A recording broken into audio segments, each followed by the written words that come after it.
بسم اللہ الرحمن الرحیم۔ تصد و تبتی ان اصیل و تتقی بناظرۃ من وحش وجرۃ متفلی۔ تصد صد یصد کا معنی روکنا بھی ہوتا ہے اور رکنا بھی ہوتا ہے، یہ لازم بھی ہوتا ہے اور متعدی بھی۔ تو تصد کا معنی تبتعد یا کہ تبعد نفسها انی، وہ خود رکتی ہے یا اپنے آپ کو مجھ سے روکنے کی کوشش کرتی ہے۔ وہ تبدی ابدا کا معنی ہوتا ہے ظاہر کرنا، اور اصیل یہ اصولہ سے بنا ہے، اسی سے جو ہے صفت کا صیغہ ہے۔ اصیل کا معنی ہوتا ہے دراز، طویل کے معنی میں آتا ہے۔ تو یہ ایک موصوف کی صفت ہے، موصوف ہے خد، خد کا معنی ہوتا ہے رخسار۔ وہ تبدی ان خد اصیل اے خد طویل، وہ میرے سامنے اپنا کشادہ رخسار ظاہر کرتی ہے۔ وتتقی بناظرۃ من وحش وجرۃ متفلی، اتقا کا معنی ہوتا ہے بچنا۔ الوقایہ کہتے ہیں کسی بھی طرح کے ڈھال کو کہتے ہیں، تو جو چیز دو لوگوں کے درمیان حائل ہو جاتی ہے اس کو بولتے ہیں وقایہ بولتے ہیں۔ جب کبھی یہ بتانا ہو کہ اس چیز کو میں نے اپنے اور آپ کے بیچ میں کر لیا، تو اس کے لیے یہ لفظ بولتے ہیں کہ اتقیت بذالک الشیء۔ جیسے کہ کہہ لیجئے دشمن حملہ آور ہو تو اس وقت کہیں گے کہ اتقیتہ بترسی، کہ میں اپنے ترس کا معنی کیا ہوتا ہے جو ڈھال بولتے ہیں، کیا بولتے ہیں جو لوہے کا ہوتا ہے گول، کہ میں ڈھال کے ذریعے سے اس سے بچ گیا۔ تو تتقی بناظرۃ، وہ آنکھ کو درمیان میں لاتی ہے۔ کیسی آنکھ ہوتی ہے؟ تو کہا من وحشی وجرتا، وجرا ایک جگہ کا نام ہے، وحشی کا معنی ہوتا ہے جنگلی جانور، اور متفل کا معنی ہوتا ہے بچہ دار۔ تو مقام وجرا کی بچہ دار بچے والی نیل گائے کی آنکھ کو درمیان میں رکھتی ہے، یا پھر آنکھ دکھا کر کے بچنے کی کوشش کرتی ہے۔ اس کو ایک تصور میں دیکھے کہ جب میں اس کو اپنے قریب کرنے کی کوشش کرتا ہوں تو وہ مجھ سے دور ہوتی ہے، اور دور ہوتے ہوئے مجھے اپنی آنکھوں سے دیکھتی ہے، تو وہ آنکھیں میرے اور اس کے درمیان ہو جاتی ہے۔ تو جو آنکھ ظاہر کرتی ہے وہ آنکھ کیسی ہوتی ہے؟ ایسے ہوتی ہے جیسے مقام وجرا کی نیل گائے کی آنکھ ہوتی ہے۔ تو مقام وجرا میں نیل گائیاں بہت اچھی رہتی ہوں گی، پھر اس میں بھی جو وہاں پہ بچہ دار نیل گائے ہوگی اس کی آنکھیں اور زیادہ خوبصورت ہوگی۔ تو کہا کہ وہ مجھ سے بچتی ہے، اپنا رخسار ظاہر کرتی ہے، جب دور ہٹے گی تو رخسار نظر آئے گا، پھر اس کے بعد اپنی وہ آنکھیں دکھلاتی ہے جو مقام وجرا کی بچے دار نیل گائے کے مانند ہے۔ اب اس کے بعد آگے جتنے بھی اشعار آ رہے ہیں سب کا عطف جو ہے اصیل کے اوپر کیا ہے، یعنی وتبدی ان اصیل، وتبدی ان جید، وتبدی ان فرعین، وتبدی ان کشحن، اس طریقے سے کئی اشعار ہیں کہ وہ عورت جب اپنا چہرہ دور کرتی ہے تو مجھے اس کے رخسار بھی نظر آتے ہیں، بال نظر آتے ہیں، گردن نظر آتی ہے، پہلو نظر آتا ہے، تو ایک ایک چیز کا وصف بیان کیا ہے۔ اور کہا وجیدن، یعنی وتبدی ان جیدن کجید الرئم لیس بفاحش اذا ہی نصتہ ولا بمعطل۔ جید کا معنی ہوتا ہے گردن، قرآن پاک میں بھی یہ لفظ آیا ہے فی جیدہا حبل من مسد۔ وجیدن یعنی وہ اپنا گردن دکھلاتی ہے۔ کیسا گردن ہے؟ تو کہا کجید الرئم، کہ ریم کا معنی ہوتا ہے سفید ہرنی، تو سفید ہرنی کے گردن کے مانند اپنے گردن کو دکھلاتی ہے۔ جب دور ہوتی ہے تو جہاں رخسار نظر آتا ہے وہیں پہ اس کا گردن بھی نظر آتا ہے۔ لیس بفاحش، جب تشبیہ دے دی ہے انسان کے گردن کو، عورت کے گردن کو نیل گائے کے گردن سے، تو یہ شبہ ہو سکتا ہے کہ نیل گائے یا ہرنی کا گردن ہو سکتا ہے لمبا ہو۔ تو کہا کہ لیس بفاحش، جس عورت کا میں ذکر کر رہا ہوں اس کی گردن مذکر ہے کہ مؤنث ہے؟ کیا ہے سر؟ مؤنث ہے، ہاں ہاں، تو مذکر بول رہا تھا میں، تیسا بولنا چاہیے وہ لوگوں کو۔ لیس بفاحش، ایسی گردن دکھلاتی ہے جو گردن کے بہت لمبی نہیں ہے۔ اذا ہی نصتہ، نصہ کا معنی ہوتا ہے بلند کرنا، جب کہ وہ اپنی گردن اٹھائے تو اس کو تو بہت لمبی نظر نہیں آتی، جیسے کہ اونٹ کی طرح لمبی گردن ہو، ایسا نہیں ہے۔ گردن تو نیل ہرنی کے گردن کی طرح ہے، لیکن اس طرح لمبی نہیں ہے کہ اس لمبائی کی وجہ سے اس کی خوبصورتی پامال ہو جائے۔ لیس بفاحش اذا ہی نصتہ، جب وہ اپنی گردن کو اٹھائے تو اس کی گردن لمبی نہیں ہوتی ہے۔ ولا بمعطلی، اور نہ ہی اس کی گردن زیورات سے خالی ہوتی ہے۔ اطلاع کا معنی ہوتا ہے خالی کرنا، معطل کا معنی معطل، تو اس کی گردن میں زیور بھی ہوتے ہیں، اس کی گردن لمبی نہیں ہوتی ہے۔ بس جو تشبیہ دی جا رہی ہے وہ تشبیہ حسن کے معاملے میں ہے، خوبصورتی کے معاملے میں ہے۔ تو ایسی گردن کی وہ مالک ہے۔ ان اشعار کا عربی میں بھی ترجمہ کہیں لکھا ہے، دیکھیے صاحب، انہا تعرض انی، بے شک یہ عورت جو ہے مجھ سے چہرہ پھیرتی ہے، وتظہر لی عنقا، اور میرے سامنے گردن ظاہر کرتی ہے، کعنق الظبی الابیض، سفید ہرنی کے گردن کی طریقے سے، اذا ہی رفعت عنقها لا يتجاوز قدرا معتدلا، جب وہ اپنی گردن اٹھاتی ہے تو معتدل قد سے آگے نہیں بڑھتی، ولا یرا متعطلا عن الحفلی، اور نہ ہی اس کی گردن جو ہے زیورات سے خالی ہوتی ہے، ایسی گردن وہ دکھلاتی ہے۔ پھر آگے کہا وفرعن یزین المتن اسود فاہم اسیس کقنو النخلۃ المتعسکلی، فرعن کا معنی ہوتا ہے بال، اس کا عطف بھی اسی اصیل کے اوپر ہے۔ وہ تبدی ان فرعین، گردن بھی دکھلاتی ہے، پھر اس کے ساتھ ساتھ بال بھی نظر آتے ہیں، وہ ایسے بال ہیں کہ یزینو المتن، زانہ یزینو کا معنی زینت بخشنا، متن کہتے ہیں پشت کو، فلائٹ میں بیٹھتے ہیں تو بولتے ہیں کہ انتم علی متنی الطائرہ، کہ لوگ جو ہے فلائٹ میں بیٹھے ہوئے ہیں تو اس کے لیے متن کا لفظ استعمال کرتے ہیں، متن کا معنی پیٹھ ہوتا ہے سب۔ تو یزین المتنا، وہ بال اتنے لمبے ہیں جو سر سے ڈھلکتے ہیں اور پیٹھ تک آ جاتے ہیں، وفرعین یزین المتن، پیٹھ کو زینت بخشنے والے بال ظاہر کرتی ہے۔ اسودہ فاہمن، اسود کا معنی ہوتا ہے کالا، اور فاہم کا معنی بھی ہوتا ہے کالا۔ اسودہ فاہمن معنی انتہائی کالے بال ہے، بالکل نوجوان عورت ہے۔ اسیفن، اسیس کا معنی ہوتا ہے کثیفن، کثیف کا معنی ہوتا ہے گھنا، بال جو ہے کالے بھی ہیں اور گھنے بھی ہیں۔ گھنے کیسے ہیں تو اس کی تشبیہ دی ہے کقنو النخلۃ المتعسکلی، تو القنو کا معنی ہوتا ہے گچھے کو کہتے ہیں، خوشے کو کہتے ہیں، اور النخلا کا معنی ہوتا ہے کھجور کا درخت، اور متعسکل، تعسکلا کا معنی ہوتا ہے خوشہ نکلنا، خوشہ دار ہو جانا، تو متعسکل کا معنی ہوتا ہے خوشے دار۔ خوشے دار کھجور کے درخت کے خوشوں کے طریقے سے گھنے اس کے بال ہوتے ہیں، وہ ایسے بالوں کو ظاہر کرتی ہے جو پیٹھ کو زینت بخشتے ہیں، جو انتہائی سیاہ ہوتے ہیں، گھنے ہوتے ہیں، ایسے ہی جیسے کہ خوشہ دار کھجور کے درخت کے گچھے ہوا کرتے ہیں اور خوشے ہوا کرتے ہیں، ایسے زبردست بال جو ہے وہ دکھلاتی ہے۔ اس کا اگر عربی میں ترجمہ کریں گے تو یہ بنے گا انہا تعرض انی، وہ عورت مجھ سے اعراض کرتی ہے، وہ تظہر لی، نہیں آپ لوگ کے پاس یہ ترجمہ نہیں ہے، اچھا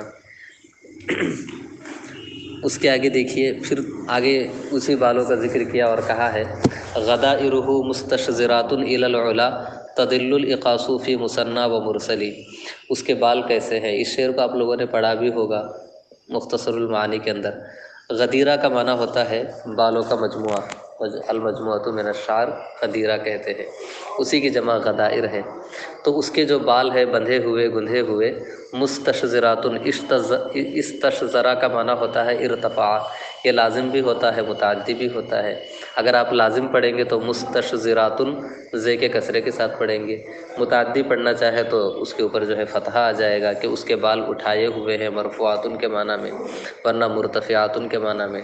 تو غدائرہ مستشذرات، اس کے بال جو گندھے ہوئے ہیں اوپر کی جانب اٹھے ہوئے ہیں، اوپر اٹھا کر کے وہ بالوں کو گونتھی ہے۔ اصل یہ ہے کہ بال جب چھوٹے ہوتے ہیں تو وہ نیچے ہی سے وہ لپیٹ لیتے ہیں، لیکن جب بال زیادہ ہو تو پھر باقاعدہ اسے اٹھا کر کے باندھنا پڑتا ہے، تو بہت زیادہ بال ہے تو وہ بال اٹھا کر کے باندھتی ہے۔ غدائرہ مستشذرات الی العلا، اس کی چوٹیاں اوپر کی طرف اٹھی ہوئی ہے۔ تضل الاقاص فی مثنی و مرسلی، ضلع کا معنی ہوتا ہے گم ہو جانا۔ قرآن پاک میں آیا ہے کہ کفار کہا کرتے تھے کہ جب ہم مر جائیں گے تو مٹی میں گم ہو جائیں گے، جب مٹی میں گم ہو جائیں گے تو دوبارہ کیسے زندہ کیے جائیں گے۔ وقالوا اذا ضللنا فی الارض انا لفی خلق جدید، تو ضلع کا معنی ہوتا ہے گم ہو جانا۔ جب پانی میں دودھ مل جائے، دودھ میں پانی مل جائے، ایسا آج کل جو ہے دودھ میں پانی ملتا ہے نا، کہ پانی میں دودھ ملتا ہے، جو جس میں بھی ملے تو اس کو عربی میں بولتے ہیں ضل اللبن فی الماء، کہ دودھ پانی میں گم ہو گیا، یا ضل الماء فی اللبن، کہ جو چیز کسی میں گم ہو جائے تو اس کو ضلع بولتے ہیں۔ تو یہاں پہ بال کتنے ہیں تو کہا تضل الاقاص، اقاص یہ عقیصۃ کی جمع ہے، عقیصۃ کا معنی ہوتا ہے جوڑا، جوڑا جانتے ہوں گے جو بالوں کو اکٹھا کر کے باندھ دیتے ہیں۔ مثنیٰ کا معنی ہوتا ہے بندھے ہوئے، اور ارسلہ کا معنی ہوتا ہے چھوڑ دینا۔ تو اس کے جو بال ہوتے تھے وہ اس طور پہ جوڑا بناتی تھی کہ پہلے کچھ بالوں کو لے کے جوڑا بنا دیتی تھی، سامنے کے بال کچھ الگ نکلے رہتے تھے، جوڑا بنا کر کے پھر سامنے کے بالوں کو پیچھے ڈال دیتی تھی۔ تو تضل الاقاص، اس کا جو جوڑا ہوتا تھا وہ بندھے ہوئے بالوں میں اور چھوٹے ہوئے بالوں میں لٹکتے بالوں میں گم ہو جاتا تھا۔ بتانا یہ ہے کہ بہت گھنے بال تھے صاحب، جوڑا بھی نظر نہیں آتا تھا، وہ بالوں میں جوڑا چھپ جاتا تھا۔ اس کی چوٹیاں اوپر کی طرف اٹھی ہوئی ہے اور اس کا جوڑا لٹکتے بالوں میں اور بندھے ہوئے بالوں میں گم ہو جاتا تھا۔ تو وہ ایسی عورت ہے۔ اس کے بعد وکشحن لطیفن کل جدیل مخصری وساقن کا انبوب السقی المزللی، اس کا عطف بھی اسی کے اوپر ہے۔ وتبدی ان اصیلن، کہ وہ عورت جو ہے رخسار ظاہر کرتی ہے، وکشحن اور اپنا پہلو دکھلاتی ہے، یعنی دور جیسے جیسے ہوئی تو ایک ایک چیز کی اس نے منظر کشی کی کہ اس نے مجھے اپنا پہلو بھی دکھلایا۔ لطیف کا معنی ہوتا ہے نرم و نازک۔ آگے کل جدیل کے آگے جو مخصر آ رہا ہے، مخصر کا معنی ہوتا ہے پتلا، دقیق کے معنی میں ہوتا ہے۔ تو اس نے نرم و نازک اور پتلی کمر کو دکھلایا یا پتلے بازو کو دکھلایا، جب دور ہوئی تو یہ ایسا نظر آیا۔ لیکن وہ پہلو اس کا کیسا تھا؟ تو کہا کل جدیل، جدیل کے مانند تھا۔ جدیل کیا چیز ہے؟ لگام کو کہتے ہیں جو چمڑے سے بنائی گئی ہو۔ تو چمڑے کی چیزیں استعمال کرتے تھے، لگام وغیرہ استعمال کرتے تھے، دیہات کے لوگ ہیں۔ تو جیسے لگام پتلی سی ہوتی ہے، بالکل ایسے ہی چمڑے، بالکل ایسے ہی وہ اپنے نرم و نازک اور مختصر پتلی کمر کو ظاہر کرتی تھی۔ گویا کہ پہلو کو تشبیہ دی ہے، کس سے؟ لگام سے تشبیہ دی ہے۔ وساقن، اور اس کے ساتھ ساتھ وہ اپنی پنڈلی کو ظاہر کرتی ہے۔ وہ تبدی ان ساقن، اپنی پنڈلی کو ظاہر کرتی ہے۔ کا انبوب السقی المزللی، انبوب کا معنی کیا کریں گے صاحب؟ انبوب کا معنی کہہ لیجیے پائپ کو کہتے ہیں، پانی کی جو پائپ ہوتی ہے اس کو کہتے ہیں۔ لیکن اس زمانے میں پائپ کہاں سے آئے گا؟ تو جیسے جو بانس ہوتی ہے، بانس کو دیکھا ہوگا، تو بانس میں کیا بولتے ہیں؟ جو ایسے ایک گٹھا بولیں گے، کیا بولیں گے؟ کہیں کہیں پہ گاٹ کہتے ہیں نا، دو گاٹ کے بیچ کی جو جگہ ہوتی ہے، ایک گاٹ جیسے گنا ہوتا ہے، یہ کچھ دور پہ کچھ دور پہ گاٹ رہتے ہیں، بیچ میں خالی جگہ ہوتی ہے، تو درمیان کا جو حصہ ہے وہ کبھی کھوکھلا ہو جاتا ہے، جب مطلب یہ کہ بانس سوکھ جائے تو وہ کھوکھلا حصہ ہو جاتا ہے۔ تو انبوب کہا ہے اسی کو، بانس کے دو گٹھوں کے درمیان کا جو درمیانی حصہ ہے وہ کیسا ہوتا ہے؟ کھوکھلا ہوتا ہے۔ تو جو وہ اپنی جو محبوبہ ہے وہ اپنی پنڈلی ظاہر کرتی ہے، تو وہ پنڈلی کیسے نظر آتی ہے؟ کا انبوب السقی المزللی، انبوب کا معنی وہی کہہ لیجیے، بانس کہہ لیجیے، کھوکھلے بانس کو تشبیہ دی ہے۔ پائپ کہہ سکتے ہیں آج کے زمانے میں، کھوکھلے بانس۔ سقی کا معنی ہوتا ہے، سقا کا معنی ہوتا ہے سیراب کرنا۔ یہ مسقیون کے معنی میں ہے، جس کو ہاں، مسقی کا معنی، سقا کا معنی ہوتا ہے سیراب کرنا، تو سقیون یہ فاعلن کے وزن پہ ہے، اس میں مفعول کے معنی میں، جس کو پلایا گیا، سیراب کیا گیا۔ زللہ کا معنی ہوتا ہے کسی کو بھی نرم کر دینا، ہے نا، زللناہا، قرآن پاک میں یہ لفظ آیا ہے، اولم یروا انا خلقنا لهم مما عملت ایدینا انعاما فهم لها مالکون وذللناہا، تابع دار کر دینا۔ تو مذلل کا معنی نرم کر دینا، تابع دار کر دینا۔ سقی کہتے ہیں سیراب کیا ہوا۔ تو پانی میں جو پودے ہوتے ہیں وہ پانی پینے کی وجہ سے، پانی میں رہنے کی وجہ سے بالکل تر و تازہ بھی ہو جاتے ہیں، نرم بھی ہو جاتے ہیں۔ تو کوئی بھی پانی کا پودا ہو کہہ لیجیے، تو پانی میں اگنے والے تر و تازہ نرم و نازک پودوں کی شاخ کی طریقے سے، ٹہنی کے طریقے سے وہ اپنی پنڈلی کو ظاہر کرتی ہے۔ ترجمہ سمجھ میں ایسا؟ کا انبوبی النبات مقدر نکالیے، کا انبوبی النبات السقی المزلل، کہ وہ ایسی ٹانگ ظاہر کرتی ہے، ایسی پنڈلی ظاہر کرتی ہے جو پنڈلی کہ پانی میں اگنے والے تر و تازہ نرم و نازک پودے کی شاخ کے مانند ہے، ایسی پنڈلی کو دکھلاتی ہے۔ جی، لچکدار، بڑی خوبصورت عورت ہے صاحب۔ قرآن پاک میں جو ہے ساق کا لفظ آیا ہے صاحب، کئی جگہ آیا ہے، تو ایک جگہ حضرت بلقیس کے لیے آیا ہے کہ جب انہوں نے حضرت سلیمان علیہ السلام کا محل دیکھا، تو محل دیکھتے ہی وہ جو زمین تھی، جو ان کی فرش تھی، اس قدر صاف شفاف تھی کہ دیکھنے کے بعد حضرت بلقیس کو یہ وہم ہوا کہ یہ تو پانی ہے، میں جو ہے کسی ندی میں اترنے جا رہی ہوں۔ تو فلما رأتہ حسبتہ لجۃ وکشفت عن ساقیہا، تو فوراً کوئی بھی آدمی اگر پانی میں اترے تو کیا کرتا ہے؟ وہ اپنے پیجامہ چڑھا لیتا ہے۔ تو انہوں نے بھی جو ان کے جسم پہ لباس تھا اس کو اوپر اٹھایا، یعنی تاکہ پنڈلیاں، وہ کپڑا نہ بھیگ جائے۔ وکشفت عن ساقیہا، اور انہوں نے اپنی پنڈلیوں کو کھولا۔ تو قرآن کہتا ہے نہیں، یہ پانی نہیں ہے، یہ حضرت سلیمان کا محل ہے۔ کیسا محل رہا ہوگا؟ نہیں، جو اللہ والے ہو جاتے ہیں، اللہ دنیا و آخرت سب ان کو یہیں دے دیتا ہے۔ تو خیر وہ تو پیغمبر تھے۔ یہ ساری چیزیں اس نے جو ہے پنڈلی ظاہر کی، یہ تمام اوصاف بیان کر دیے، وہ عورت ایسی ہے۔ اس کے آگے اب ظاہری اوصاف بیان کرنے کے بعد اس کے باطنی اوصاف کو ذکر کیا، یعنی کہ وہ کس طور پہ رہتی ہے۔ تو کہا وَتُضْحِي فَتِيتُ الْمِسْكِ فَوْقَ فِرَاشِهَا نَعُومُ الضُّحَىٰ لَمْ تَنْتَطِقْ عَنْ تَفَضُّلِ۔ اضحیٰ کا معنی ہوتا ہے دخل فی الضحیٰ، چاشت کے وقت میں داخل ہو جانا، وَأَنَّكَ لَا تَظْمَأُ فِيهَا وَلَا تَضْحَىٰ۔ تو ضحیٰ کا معنی ہوتا ہے چاشت میں داخل ہونا، سورج کا سامنا کرنا۔ اضحیٰ کا معنی ہوتا ہے دخل فی الضحیٰ، چاشت کے وقت میں داخل ہونا۔ تو وہ چاشت کا وقت کرتی ہے، یعنی چاشت کے وقت میں بیدار ہوتی ہے رات کو۔ اچھا، فتیت المسکی فوق فراشہا، فتیت کا معنی ہوتا ہے، فتح کا معنی ہوتا ہے کسی بھی چیز کو کوٹ دینا، ٹکڑا کر دینا، تو فتیت کا معنی ہوتا ہے ٹکڑے۔ مسک کا معنی واضح ہے صاحب، مشک کو کہتے ہیں۔ فوق فراشہا، بستر کے، ہاں؟ اچھا، اسے پہلے لکھا ہے، چلیے اس کو پڑھ کے پڑھتے ہیں۔ کیا تھا؟ فوق فراشہا، بستر کے اوپر۔ نعوم الضحیٰ، نعوم یہ فعول کے وزن پہ ہے، کثیر النوم کے معنی میں، بہت زیادہ سونا، اور ضحیٰ کا معنی ہوتا ہے چاشت کا وقت۔ انتطقا، اس کا معنی ہوتا ہے شدہ النطاق، پٹکا باندھنا، پٹکا جانتے ہیں جو کمر پہ باندھتے ہیں، اس کو پٹکا بولتے ہیں۔ اور تفضل کا معنی ہوتا ہے رات کا لباس، اس سے پہلے بھی یہ لفظ گزر چکا ہے۔ اور ان جو آیا ہے یہ بات کے معنی کو بتانے کے لیے ہے۔ تو اس شعر کے اندر شاعر نے یہ بتایا ہے کہ میری محبوبہ مخدومہ ہیں، وہ خادمہ نہیں ہے کہ صبح سویرے اٹھ کر کے کام کرنے چلی جائے گی، بلکہ وہ آرام کرتی رہتی ہے یہاں تک کہ دن چڑھ جاتا ہے، اور جب وہ بستر سے اٹھتی ہے تو بستر پہ مشک کے ٹکڑے پڑے رہتے ہیں، وہ مشک میں سوتی ہے، مشک کے چھوٹے چھوٹے ٹکڑے بستر پہ پڑے رہتے ہیں، اور جب ناشتے کا وقت ہوتا ہے تب بھی وہ سو رہی ہوتی ہے، اور اس کے جسم پہ سوائے رات کے لباس کے اور کوئی لباس نہیں ہوتا ہے۔ تو وہی ترجمہ ہے اس کا، وہ تضحی، اور وہ چاشت کا وقت کرتی ہے اس حال میں کہ فتیت المسک فوق فراشہا، مشک کے ٹکڑے اس کے بستر کے اوپر پڑے رہتے ہیں۔ چاشت کے وقت تک ایسے ہی بستر اس کا صاف نہیں ہوتا ہے، اس لیے کہ وہ مخدومہ ہے، خود تھوڑی صاف کرے گی۔ نعوم الضحیٰ، وہ چاشت کے وقت بھی سوتے والی ہے، سوتی رہتی ہے۔ لم تنتطق عن تفضلی، اور صورتحال یہ ہوتی ہے کہ سوائے رات کے لباس کے کوئی اور پٹکا نہیں باندھتی ہے۔ لم تنتطق بعد تفضلی کے معنی، تو وہ ایسی مخدومہ ہے۔ واقعی اس شعر کو بعد ہی میں ہونا چاہیے، اس لیے کہ وہ ظاہری اوصاف سے متعلق یہ شعر ہے۔ وَتَعْتُو بِرَقْصٍ غَيْرِ شَسْنٍ كَأَنَّهُ أَصَارِعُ ظَبْيٍ أَوْ مَصَابِيحُ إِسْحَلٍ۔